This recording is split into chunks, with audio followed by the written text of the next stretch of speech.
அனைவருக்கும் வணக்கம். என் பெயர் வே கவிதா. பகுதி எண் 421. இன்றைக்கி மதுரை மீனாட்சி அம்மனுடைய பாடல் பற்றி தான் நம்ம பார்க்க போகிறோம்.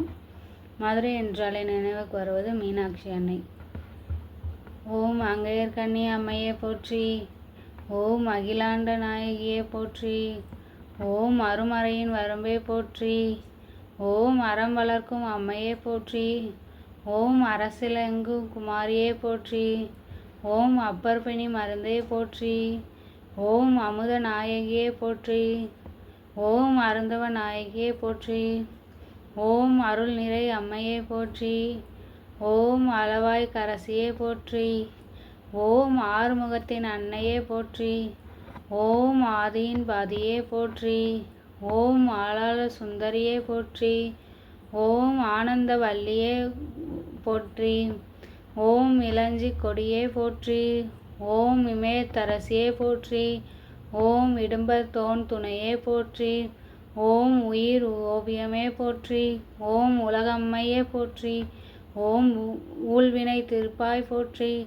ஓம் என் திசை வென்றோர் போற்றி, ஓம் ஏகன் துணையே போற்றி, ஓம் ஐங்கரன் அன்னையே போற்றி, ஓம் ஐயன் தீர்ப்பாய் போற்றி, ஓம் ஒப்பிலா அமுதே போற்றி, ஓம் ஓங்கார சுந்தரியே போற்றி, ஓம் கற்றிக்கினியே போற்றி, ஓம் கல்லாருக்கு எளியோய் போற்றி, ஓம் கடம்பன சுந்தரியே போற்றி, ஓம் கல்யாண சுந்தரியே போற்றி, ஓம் கணமணி குன்றே போற்றி.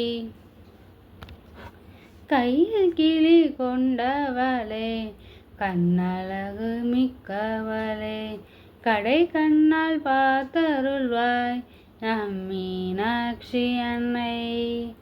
கருணை மலை பொழிவாய் மெய்யும் மரகத போலவே, மிக்க ஒளி கொண்டவளே, பையன் நடந்து வருவாள், பாதமலர் காட்சி தருவாள், பச்சை கீழ் கையில் ஏந்தி இச்சகத்தை ஆள வந்தாய், பச்சை கிளியாக என்னை உன் கையில் ஏந்தி பக்குவமாய் வார்த்தையை சொல்வாய், வீணையை கையில் ஏந்தி வேத மொழி பாட வைப்பாய், வீணையா என்னை உந்தன் கையில் ஏந்தி வேண்டு மட்டும் பாட அருள்வாய்.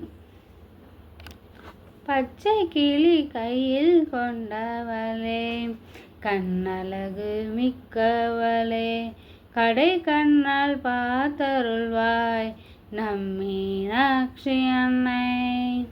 அனைவருக்கும் நன்றி.